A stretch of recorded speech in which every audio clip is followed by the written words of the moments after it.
السلام علیکم ورحمۃ اللہ وبرکاتہ۔ الحمد للہ رب العالمین الرحمن الرحیم مالک یوم الدین ایاک نعبد و ایاک نستعین۔ حضرت السامعین ناظرین، بہن نے سوال کیا ہے کہ اگر کوئی غسل جنابت نہ کر سکے تو نمازیں کس طرح پڑھے؟ حضرت السامعین ناظرین، اللہ رب العالمین نے قرآن حکیم کے اندر ہمارے لیے واضح طور پر یہ اعلان کیا کہ لقد کان لکم فی رسول اللہ اسوۃ حسنہ، کہ پیارے پیغمبر نبی رحمت صلی اللہ علیہ وسلم کو ہم نے تمہارے لیے ایک بہترین مثال اور ایگزامپل بنا کر بھیجا۔ اور اسی طرح اللہ تعالیٰ نے قرآن حکیم کے اندر بھی یہی حکم دیا، اطیعوا اللہ و اطیعوا الرسول۔ جب بھی تم کوئی کام کرنا چاہو، کسی کام کا ارادہ ہو، اگر کچھ کرنا چاہ رہے ہو تو سب سے پہلے تمہیں اللہ اور اس کے رسول کی اطاعت کرنی چاہیے۔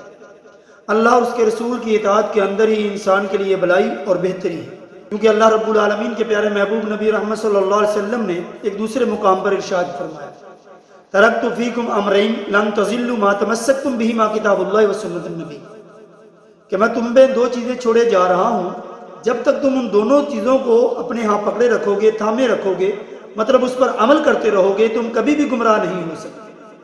تو وہ دو چیزیں کون سی ہے؟ ایک اللہ رب العالمین کا قرآن ہے اور دوسرا پیارے پیغمبر کا فرمان ہے۔ تو گویا کہ ہمیں ایز اے مسلم اس چیز کو مد نظر رکھنا چاہیے کہ ہم جو بھی کام کرنا چاہ رہے ہیں، جس کام کے کرنے کا ہم ارادہ کر رہے ہیں، کیا وہ ہمارا کام پیارے پیغمبر آقا علیہ الصلوۃ والسلام کے احکامات کے مطابق ہے، یا ہمیں کوئی مسئلہ درپیش آ جاتا ہے، کوئی ہمارے لیے کوئی مسئلہ بن جاتا ہے، تو اس مسئلے کا حل ہم کیسے تلاش کریں؟ اس کی تلاش کے لیے اللہ کا قرآن اور پیارے پیغمبر کا فرمان ہمارے پاس بہترین دو کتابیں ہیں۔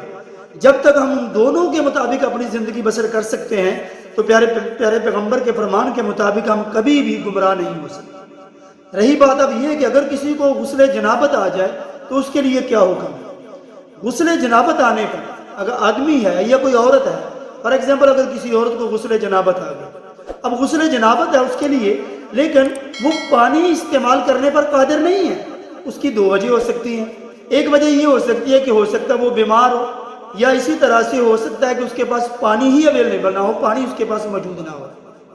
اس کے بارے میں اللہ رب العالمین نے قرآن حکیم کے اندر ارشاد فرمایا، سورۃ مائدہ کے اندر یہ رہنمائی فرمائی ہے کہ اگر تم جنابت کی حالت میں ہو یا تو نہا کر تم طہارت حاصل کر لو، یعنی جنابت آنے پہ نہا کر ہمیں غسل کر لینا چاہیے، پاک ہو جانا چاہیے۔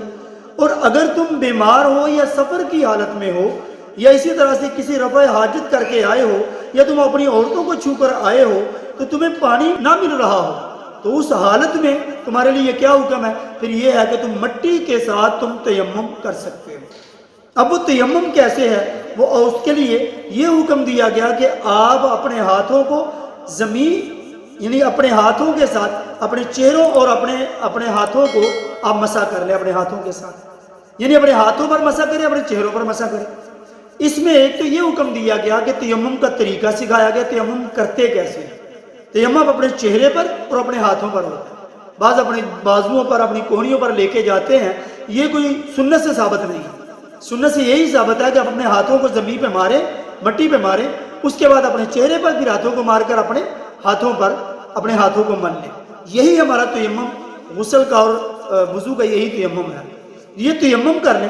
اور اسی طرح سے بخاری شریف کے اندر بھی کتاب الوضو کے اندر 348 نمبر حدیث مبارکہ ہے، اس کے اندر بھی یہی حکم دیا، ایسے ہی حالات میں ہمیں تیمم کرنا چاہیے۔ حالات کون سے ہیں؟ سفر کی حالت میں ہے، یا آپ بیماری کی حالت میں ہیں، یا پھر آپ کو پانی ہی میسر نہیں ہے، ایسے حالات میں ہمیں تیمم جو ہے وہ کر لینا چاہیے۔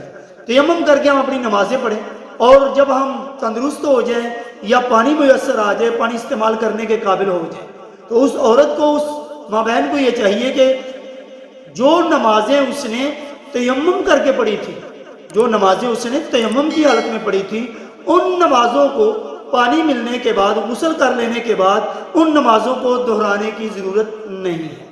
چونکہ جو تیمم کی حالت میں نمازیں پڑھ لی سو پڑھ لی، اس وقت اس پر شرعی عذر یہی تھا، نہ اس کے پاس پانی تھا، اور اگر پانی تھا تو اس کو پانی استعمال کرنے کے بعد بیماری کا اندیشہ تھا کہ اس کی بیماری بڑھ جائے گی، اس کے لیے مزید تکلیف کا باعث بن جائے گا۔